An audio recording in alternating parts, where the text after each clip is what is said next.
Bu günləri çox dadlı, çox dadlı bir keks hazırlayıram. Maskurada puf nöqtələri öyrənmək üçün videonu axıra qədər izləyin. 3 yumurtanı tökürəm qaba. Ağlı, sarılı. Həmişə olduğu kimi reseptin aşağısında hamısının dəqiqliyini sizinlə paylaşacağım. Çox rahatdır. 3 yumurta əlavə elədim. Üstündən şəkər. Şəkərin də üzərinə qatığı əlavə edirəm. Belə 1 stakan. Onun da üzərinə 1 çay qaşığı soda əlavə edirəm. Qarışdırıram.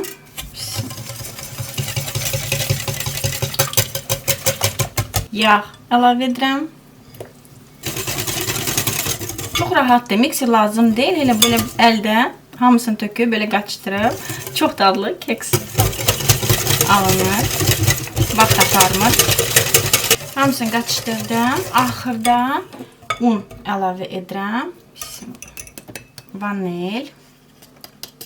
Yenə un. Baxın, belə bir massa alınır.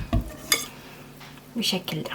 Qoyuram kənara. Kimin evində belə balaca maskuralar ola bilər, biraz böyük də ola bilər, kasada da eləmək olar, fərqi yoxdur. Yəni adi qabda. Yəni düşünərsiniz ki, sobada nəsə olar, yəni qorxmayın, heç nə olmur, yəni sınmır. Mən belə balaca maskuralarda hazırlayacağam. Qabların içini obязательно yağlamaq lazımdır, mütləq.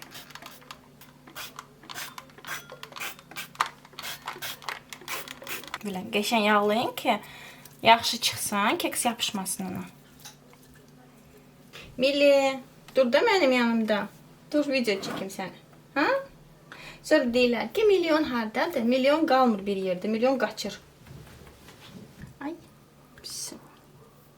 Tam ağzına qədər doldurmuram bu paloskaya qədər. Biz tökürəm massadan. İstəsəz buna kakao da əlavə edə bilərsiniz. Şokoladlı olsun. Fərq eləmir. Eyni reseptdə sadəcə olaraq kakao əlavə edə bilərsiniz. Belə, bu şəkildə hamısını doldururam. Onu qabaqcadan isidməyin. Yəni, həmişə biskvit hazırlayanda deyirəm ki, qabaqcadan sobanı yandırmaq lazımdır ki, isti olsun. Bunu soyuq sobaya qoyuruq.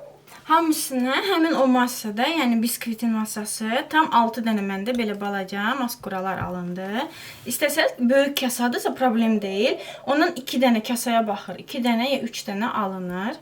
Üzərinə kim nə istəsə, istəsəz şokolad, istəsəz fındıq, qoz, fərq eləmir. Yəni zövqə görə. Yarısına da dediyim kimi şokolad edirəm. Belə plitka şokoladı belə sındırmışam əlimlə. Sevdiyiniz fərq eləmir də, yəni. Sevdiyiniz şokoladdan edə bilərsiniz. Super alınır. Yığıram listə hamısını. Sobaya. Belə aparam sobaya 180 dərəcədə. Yenə dediyim kimi qabaqcadan sobanı yandırmayın. Yəni biskvitləri qoyandan sonra sobanı yandırın. Qəşəng. Baxın, bişdilər. Super alınır. Amma şokoladlar gizləniblər. Biskvitin ortasına gedib, düşüb. Amma qozla super alınıb.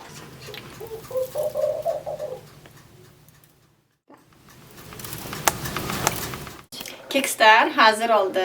İstəsəz üzərinə şəkər pudrası əlavə edin. İstəsəz eləməyin, zövqə görə. Bir şey də paylaşmaq istəyirəm ki, mən özüm ilk dəfə bu videolara baxanda, yəni bu qabda pişəndə düşünürdüm ki, o necə çıxa bilər də, yəni çətin olar. Sizlə paylaşmaq istəyirəm ki, heç də çətin olmur. Onu deməyim. Əsas da ki, yağlamağı unutmayın.